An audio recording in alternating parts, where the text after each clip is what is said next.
A ver, ¿los conozco a todos? Creo que sí.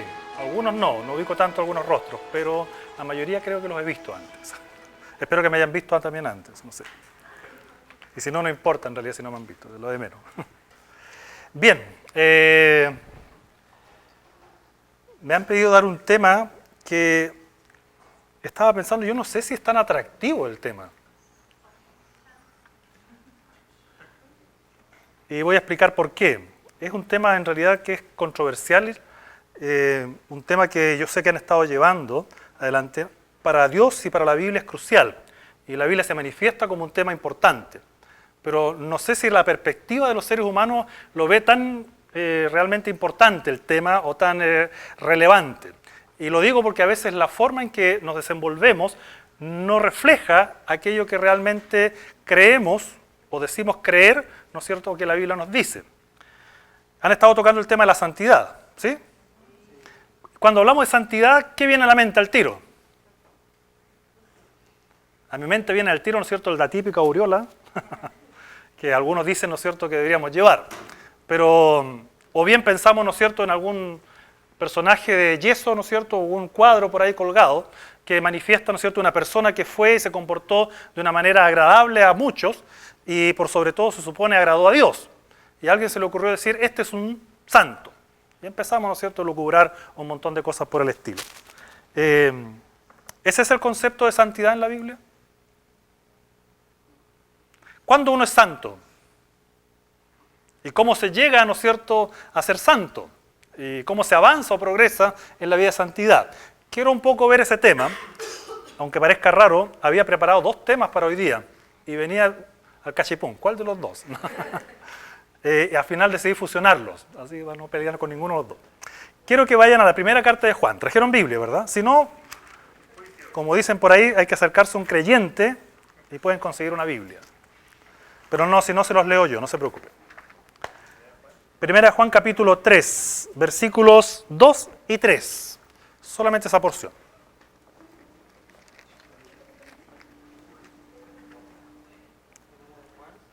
Primera carta de Juan capítulo 3, versículos 2 y 3. Dice así esta porción. Amados, ahora somos hijos de Dios y aún no se ha manifestado lo que hemos de ser. Pero sabemos que cuando Él se manifieste, seremos semejantes a Él porque le veremos tal como Él es. Y todo aquel que tiene esta esperanza en Él, ¿qué le pasa? Se purifica a sí mismo así como Él es puro. Ustedes se miran al espejo en las mañanas, ¿verdad? ¿Sí? Con un propósito muy definido. Damas y varones tienen distintos propósitos, pero ambos, ¿no es cierto?, quieren ver algo en el espejo. ¿Qué cosa? ¿Ah? Queremos ver una buena imagen de cada uno de nosotros, ¿sí? Y no vamos a salir de la casa hasta que esté bien la pintura, ¿no es cierto? En el caso de nosotros, el afeitado, los que se afeitan, otros no. La peinada, los que se pueden peinar, etc. La idea, ¿no es cierto?, es no tener alguna cosa extraña en el rostro que pueda ofender, ¿no es cierto?, o afectar a alguna otra persona. Nos preocupamos de eso. Pero cuando hablamos del cristianismo, ¿no es cierto?, vemos que en la Biblia nosotros, según las Escrituras, debemos, al mirar, ¿no es cierto?, la Biblia, no preocuparnos, ¿no es cierto?, tanto, entre comillas, de la imagen que nosotros reflejamos, sino de lo que debemos reflejar. ¿A qué nos llama la Biblia a reflejar? ¿A qué debemos ser, según la Escritura, semejantes? Según este pasaje, la Biblia dice, ahora somos hijos de Dios, pero aún no se ha manifestado lo que hemos de ser a cabalidad, esa es la idea, pero sabemos que cuando Él se manifieste, ¿qué dice después? Seremos semejantes ¿a quién? A Él, porque le veremos tal como Él es. Y todo aquel que tiene esta esperanza en Él presente, se purifica a sí mismo como Él es puro. ¿Cuál es la aspiración máxima que tiene Dios para con cada uno de sus hijos? ¿Ser? ¿No? ¿Semejantes a quién? A Cristo. Porque cuando yo hablo de ser puro y ser santo, la gran pregunta es, ¿cuál es la medición que tengo para alcanzar, ¿no es cierto?, eso? Se cuenta la historia de un carpintero, la he contado otras veces, que le dijo a un ayudante, por favor, córtame 5 palos de 50 centímetros. Ok, cortó el primer palo de 50 centímetros y usó, ¿no es cierto?, lo midió primero y ese palo que cortó lo usó para cortar el segundo. Y para cortar el tercero no usó el primero, sino que usó el segundo. Y así fue progresando, entre comillas, ¿no es cierto? En vez de usar el primer palo original, usó, ¿no es cierto?, los siguientes palos. Obviamente el quinto palo ya no medía 50 centímetros, medía más. Muchas veces nosotros también distorsionamos lo que debe ser la imagen que debemos reflejar de Cristo, ¿no es cierto?, como cristianos en esta vida, porque al final, ¿no es cierto?, tenemos una distorsión de lo que es la imagen original de ¿quién? De Cristo. ¿Cómo sé cuando yo he alcanzado, ¿no es cierto?, santidad y pureza en mi vida? No en comparación con mis propios valores, ni en comparación con los valores de otro, ni en comparación con los valores que determina la sociedad o una iglesia determinada. La santidad de un cristiano es determinada, ¿por qué? Por la medición original que la Biblia nos da. Y eso nos plantea un desafío grande. ¿Cómo sabemos que estamos comprendiendo lo que la Biblia dice que debe ser el reflejo de nuestras vidas en cuanto a Cristo? ¿Estamos reflejando a Cristo realmente según la medida original de la Biblia? Quiero leer algo que me llamó la atención de un librito. Dice así, había un clérigo, Stanley Jones, conversando con Mahatma Gandhi. ¿Recuerdan quién fue Gandhi? ¿Ya? Fue un gran dirigente de la India, la década del 40, 50, por ahí, 60. Y él le decía a este hombre, a Gandhi, me siento muy ansioso de ver el cristianismo naturalizado en la India, para que deje de ser algo extranjero, asociado con gente extranjera y con un gobierno extranjero, siendo una parte de la vida nacional de la India y que contribuya con sus energías a elevar y a redimir a su gente. Y le pregunta Stanley Jones a Mahatma Gandhi, ¿qué sugeriría usted para hacer eso posible? Imagínense, un cristiano preguntándole a un dirigente hindú cómo, ¿no es cierto?, podría ser instaurado el cristianismo en la India. Gandhi le contestó en forma grave y meditabunda. Yo sugeriría que ustedes los cristianos deben comenzar a vivir más como Jesucristo.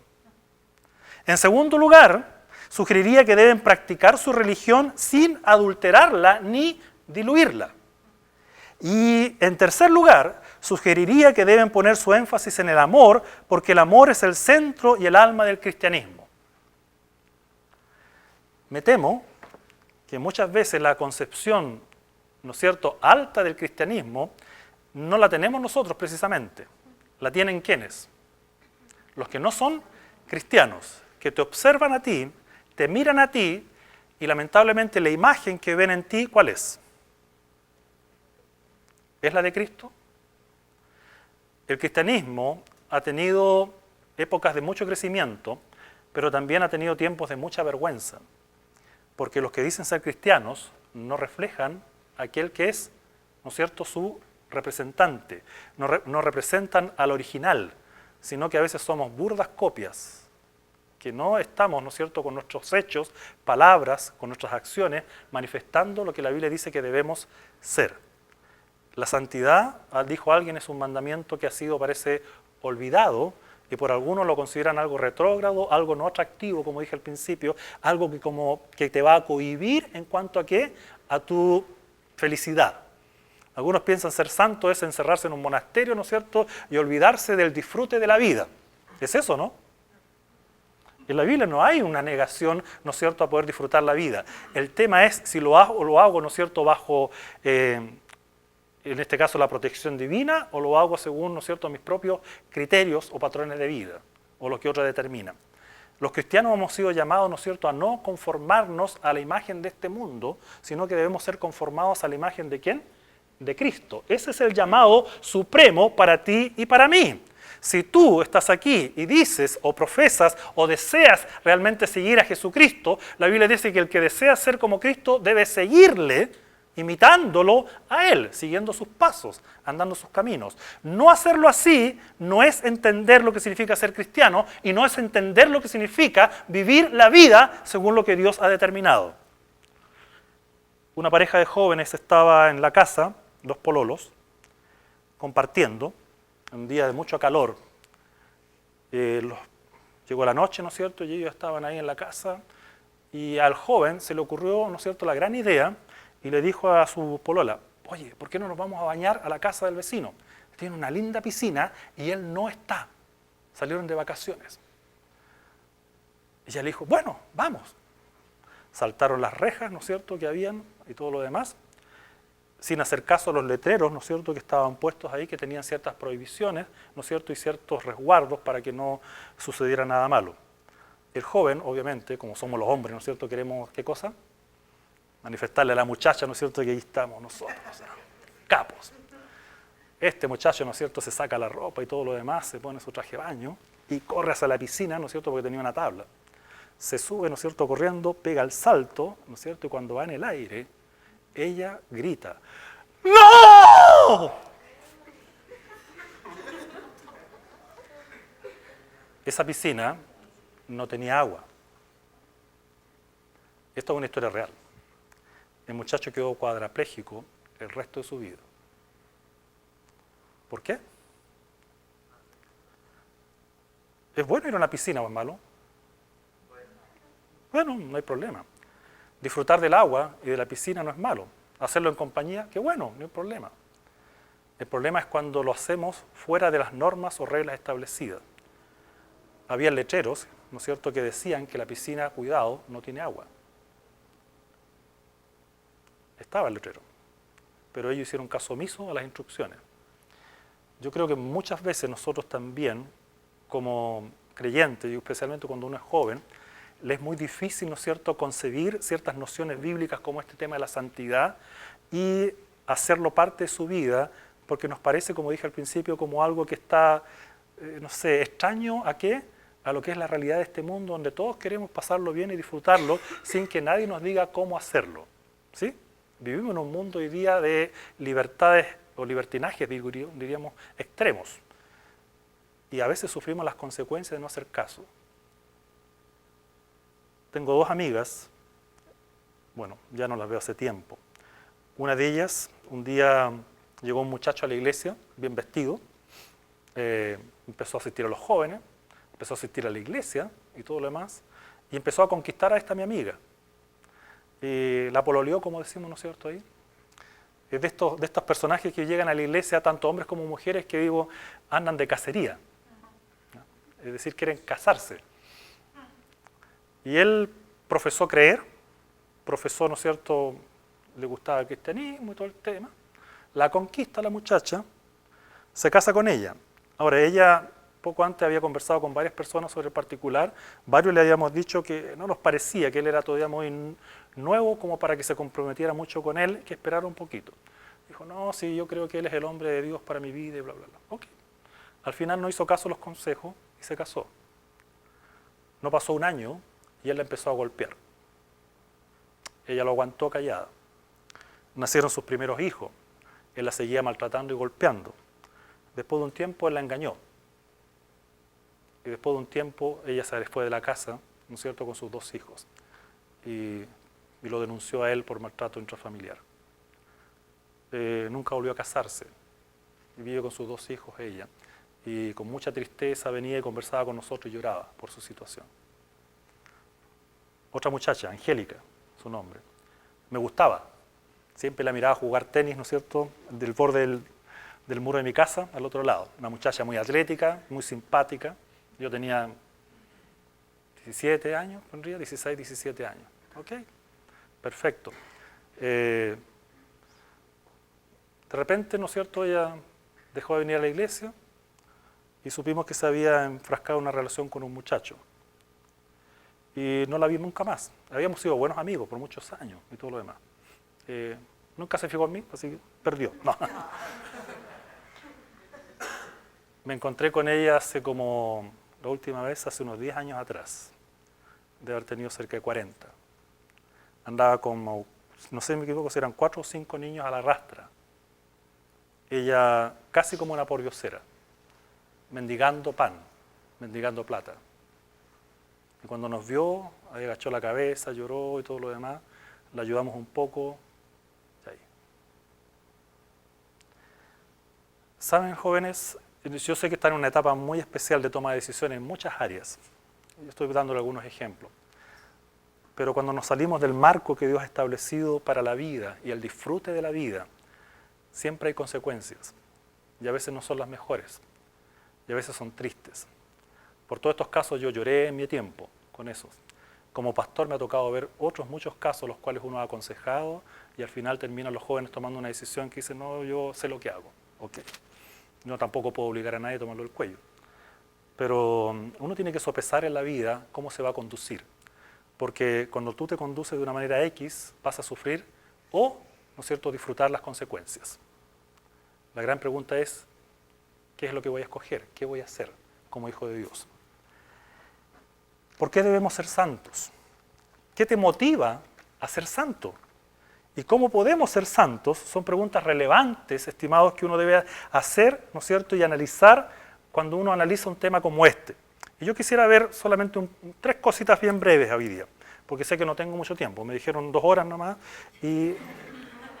No, cortito. ¿Cómo se llega a ser santo? Vayan a 2 Corintios, por favor, 5:17. Segunda carta a los Corintios 5:17. Es un texto conocido. Dice, de modo que si alguno está en Cristo, dice la Biblia, ¿qué pasa? Nueva criatura es. Asegura algo la Biblia. Si tú has conocido a Cristo, ¿no es cierto? O mejor dicho, si Cristo se ha dado a conocer a tu vida, dice la Escritura que las cosas viejas pasaron y todas son hechas nuevas. ¿Cómo llegamos a ser santos? No por esfuerzos personales, ¿no es cierto? La Biblia dice que esto es algo introducido en nuestra naturaleza por un poder sobrenatural. La Biblia dice que cuando yo he conocido a Cristo, paso a ser una nueva criatura, de tal forma que ya no vivo como vivía antes, sino que tengo o debo tener un nuevo estilo de vida que refleje la imagen de ¿quién? De aquel que ha sido introducido en mi corazón, en este caso Cristo, a través de la obra de su Espíritu.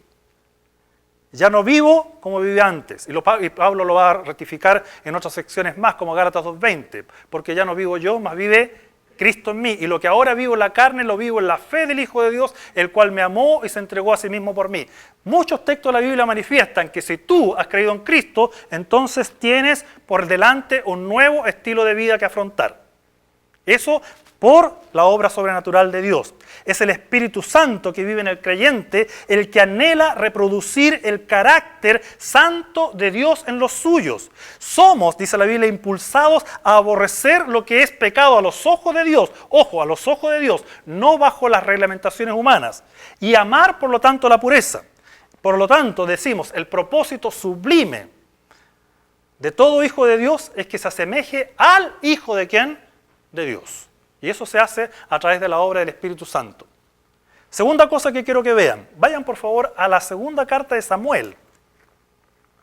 Rápidamente. Segundo de Samuel, capítulo 12. ¿Por qué debemos ser santos? ¿O cómo llegamos a ser santos? Por obra sobrenatural de Dios. Pero ¿por qué ahora, siendo, ¿no es cierto?, hijo de Dios, teniendo esta nueva naturaleza, por qué dice la Biblia que debemos vivir ahora en santidad? Y quiero mencionar el caso clásico, ¿no es cierto?, de David. Ustedes saben, los que no lo saben, David fue un rey de Israel, ¿no es cierto?, 1000 años antes de Cristo. Y en una ocasión, cuando todo, ¿no es cierto?, el pueblo iba a la guerra junto con sus reyes. En aquella época los reyes también oficiaban de generales, iban de punta de lanza en la guerra. En una ocasión a David se le ocurrió no ir a la guerra. Dijo, ya estoy cansado de la guerra, todo, que vayan otros a pelear, yo me voy a quedar en mi palacio disfrutando, ¿no es cierto?, de mi reino. Y lo hizo, ¿no es cierto?, sobre un terrado, sobre la terraza. Y estaba ahí contemplando todos los logros que había tenido, ¿no es cierto?, y de repente ¡pum!, se le salen los ojos. ¿Por qué? ¿No es cierto? Ve a una muchacha hermosa llamada Betsabé que se bañaba. No voy a entrar en a especular por qué razón se le ocurre bañarse también en un terrado a ella, ¿no es cierto? Y más encima desnuda. es un poco extraño, siempre he preguntado este asunto. Hay que tener cuidado, ¿no es cierto?, con lo que uno ve y también con lo que otro deja ver. Ahí están las dos áreas, ¿verdad? Ambos lados tenemos nuestra responsabilidad en todo este tema. La cosa es que nosotros, cuento corto, sabemos qué pasó. El rey se fijó en ella, era una mujer casada con un hombre llamado Urías, que era un soldado de Israel, y llama a su soldado y le dice: tráigame esa mujer porque la quiero. La Biblia dice que usando todo su poder y todo lo demás, la toma y se acuesta con ella, tiene relaciones. Me atrevo a decir que casi la violó, abusó de ella en realidad, porque no debería haberlo hecho. Producto de eso, ¿no es cierto?, la Biblia dice que ocurren algunas cosas en la vida de David que son bastante tristes, ¿no es cierto? Y un hombre llamado Natán le hace ver el pecado de David que él no se había dado cuenta. Él estuvo un año, ¿no es cierto?, inclusive un año adorando a Dios. Iba al templo y dirigía la alabanza, dice la Biblia, se portaba como un santo, transitaba por la mitad de las calles, ¿no es cierto? Todo el mundo sabía que había pecado con Betsabé. El único que no se había percibido de que la cosa estaba mal era él mismo. Es extraño eso a propósito, cómo el pecado a veces nos enceguece a tal punto que realmente de repente no nos damos cuenta y nos enfrascamos. No, si yo estoy bien, si no he hecho nada malo, si estoy tratando el asunto. Y era mentira. Dios le envía a Natán, ¿no es cierto?, y le hace confrontarlo con su pecado, y ocurren algunas cosas. Segunda de Samuel, capítulo 12, versículo 14, perdón, sí, segunda de Samuel 12, 14. Estoy en primera Samuel. Esto de usar Biblia, ¿cómo se llama? ¿Paralelas? No me acostumbro todavía. Segunda de Samuel 12, ahí está. Versículo 9 en adelante dice: ¿por qué pues tuviste en poco, le dice Natán a David, la palabra de Jehová, haciendo lo malo delante de quién? De sus ojos. A Urías Eteo heriste espada y tomaste por mujer a su mujer, y a él lo mataste con la espada de los hijos de Amón. Más encima mandó a matar a su esposo. Por lo cual ahora no se apartará jamás de tu casa la espada, por cuanto me menospreciaste y tomaste la mujer de Urías Eteo para que fuese tu mujer. Así ha dicho Jehová: he aquí yo haré levantar el mal sobre ti de tu misma casa, y tomaré a tus mujeres delante de tus ojos y las daré a tu prójimo, el cual yacerá con tus mujeres a la vista del sol. Esto fue una profecía cumplida. Todas las mujeres de David fueron después abusadas y violadas. Porque tú lo hiciste en secreto, dice versículo 12, mas yo haré esto delante de todo Israel y a pleno sol. Entonces dijo David a Natán: pequé contra Jehová. Y Natán dijo a David: también Jehová ha remitido tu pecado, no morirás.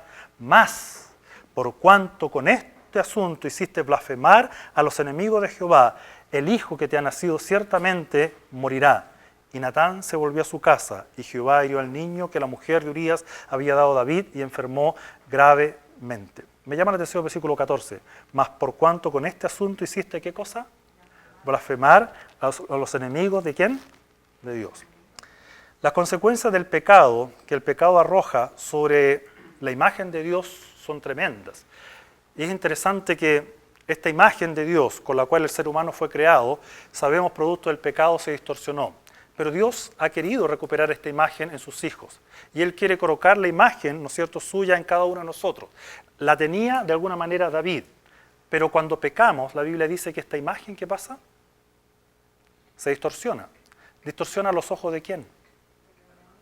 Primero, a los ojos de Dios, pero también a los ojos de los demás.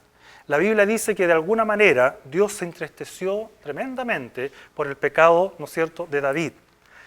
Se dice que hay 4 cosas que murieron en la vida de David por su pecado. Primero, murió la sonrisa de Dios. Con este asunto, ¿no es cierto?, Dios se entristeció.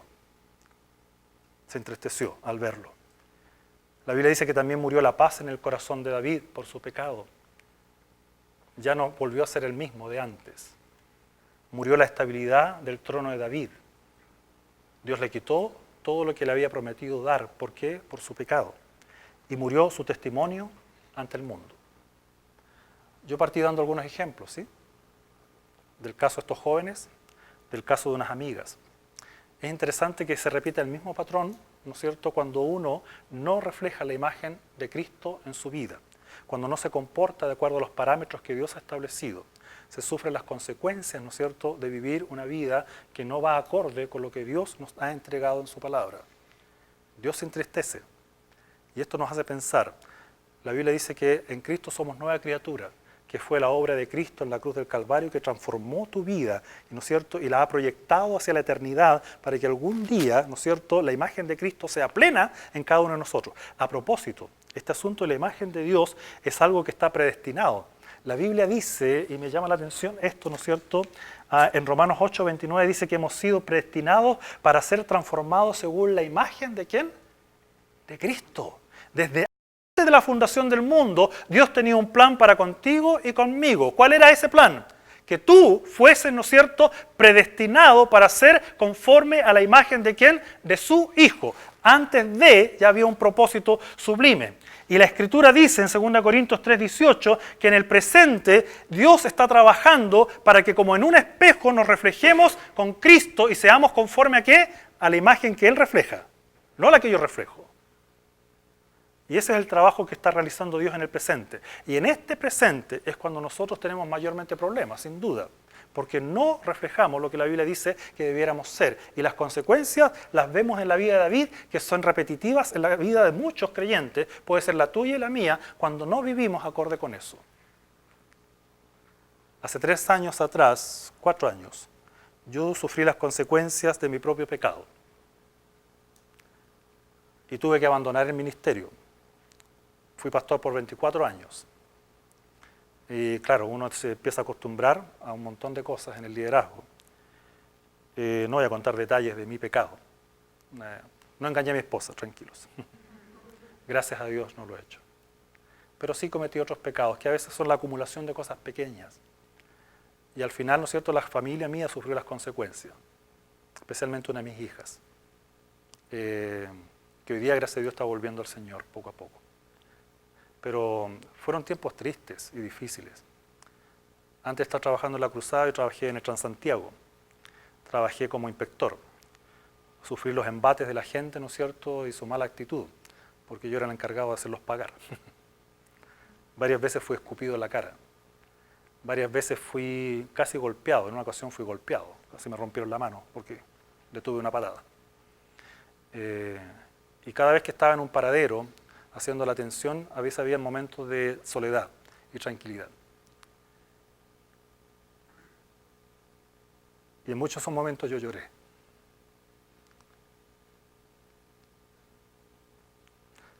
Y le pedí perdón al Señor. Y le dije, Señor, dame otra oportunidad.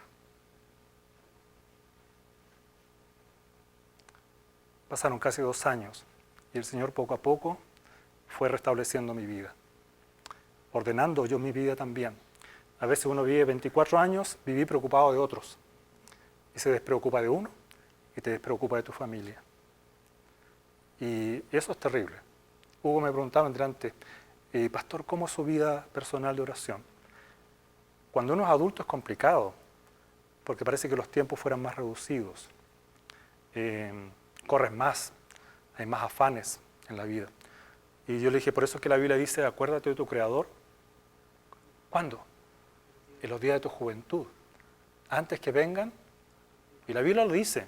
¿Cómo son los días cuando uno ya es más adulto? No son muy buenos, son complicados.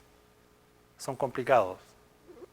No significa que no se pueda vivir y disfrutar, pero vienen tiempos más complejos los cuales si no te organizas bien en tu vida, ¿no es cierto?, en tu comunión con Dios, puedes sufrir las consecuencias en tu propia vida, tu propia forma o estilo de vida.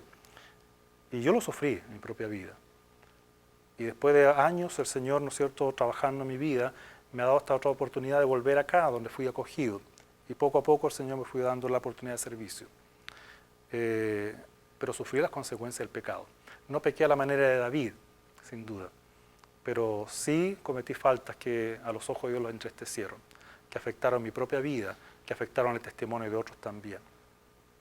El que está delante de ustedes no es perfecto. Soy un pecador.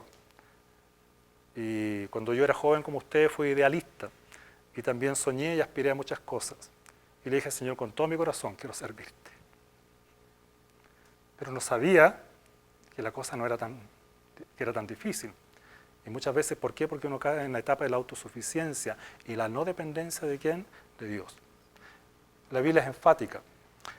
Si en mi corazón se ha instaurado el instinto, ¿no es cierto?, de ser una nueva criatura y de vivir conforme a la imagen de Dios, eso es porque ha sido algo sobrenatural.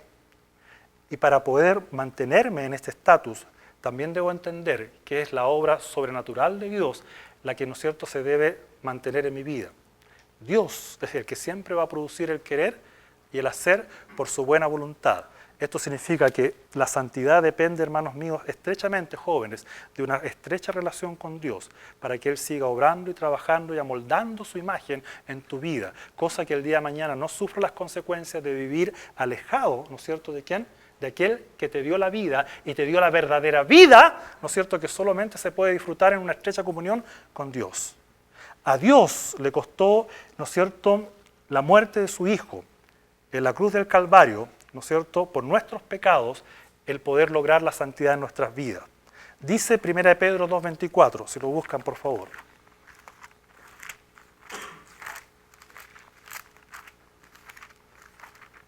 1 Pedro 2:24. Ahora que se han purificado, dice, voy a leer la versión mejor antigua, habiendo purificado, dice, vuestras almas por la obediencia a la verdad mediante el Espíritu, para el amor fraternal no fingido, amaos unos a otros entrañablemente de corazón puro. Me llama la atención, habiendo purificado vuestras almas, ¿por qué? Por la obediencia a la verdad, ¿no es cierto? Que dije 1 Pedro 2:24, ¿verdad? Estoy leyendo 1 Pedro 1:24, no es el texto. Acá está. Ahora sí. No, 2:24, disculpen. Dice así, quien llevó él mismo nuestros pecados en su cuerpo sobre el madero, para que nosotros, estando muertos a los pecados, vivamos a la justicia y por cuya herida fuisteis sanados. El amor de Cristo para con nosotros debería, dice la Escritura, constreñirnos a vivir una vida ¿de qué? De pureza. Porque lo que Cristo hizo en la cruz del Calvario fue morir, ¿por qué? No para que tú disfrutes la vida, en el sentido que nosotros entendemos a veces sin Dios, sino ¿para qué? Para librarnos de aquello que nos impide disfrutar la vida. ¿Qué es? Nuestros pecados.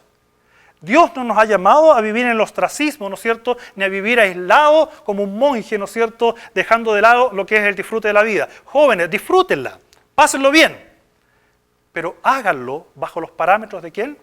De Dios. Porque los mandamientos de Dios son para resguardar tu vida, no para impedirte la felicidad, sino para impedirte la desdicha ¿de qué? De no disfrutar de acuerdo a lo que Dios ha establecido para ti. Jóvenes, señoritas, los más pequeños de aquí del grupo, piénselo desde ya. Piénselo desde ya. Cuando uno es papá, quiere que sus hijos obedezcan, ¿no es cierto? Desde chiquititos. Les enseña desde que no se tienen que acercar a un enchufe, no porque, ¿no es cierto?, no quieres que el niño no aprenda ciertas cosas de electricidad, pero no tan temprana edad, sin duda. Porque ¿cuáles son las consecuencias de un par de dedos en el enchufe? Algunos tienen crespos naturales, otros surgen producto de una energía no deseada en el cuerpo. Hay que, ¿no es cierto?, entender lo que esto significa y implica para nuestras vidas. Fue la sangre de Cristo que Él derramó, la que nos limpia, dice, de toda nuestra maldad y nos permite vivir la vida de una manera diferente. Paul Tripp dijo lo siguiente: si eres un hijo de Dios, eres una galería de su gloriosa gracia. Las paredes de tu corazón, dice, han sido adornadas con la hermosura o la hermosa obra de arte de la redención. Sabiduría te ha dado Dios para la insensatez del pecado, poder para la debilidad del pecado, perdón para la culpa del pecado y libertad para la esclavitud del pecado. La gracia significa que cosas muy bellas se están llevando a cabo en ti y están ocurriendo dentro de ti. No obstante, tengo esta preocupación.